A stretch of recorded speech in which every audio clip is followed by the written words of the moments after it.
tibakan masa saya nak menjemput our one and only Mr.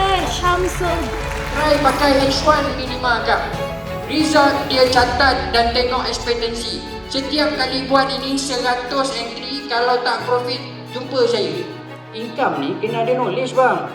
Kalau tak ada knowledge, suka-suka nama dia, hobi.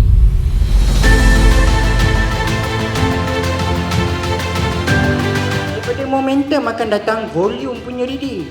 Daripada volume punya reading, barulah anda tahu bahawa overbought, oversold berlaku. Nampak tak?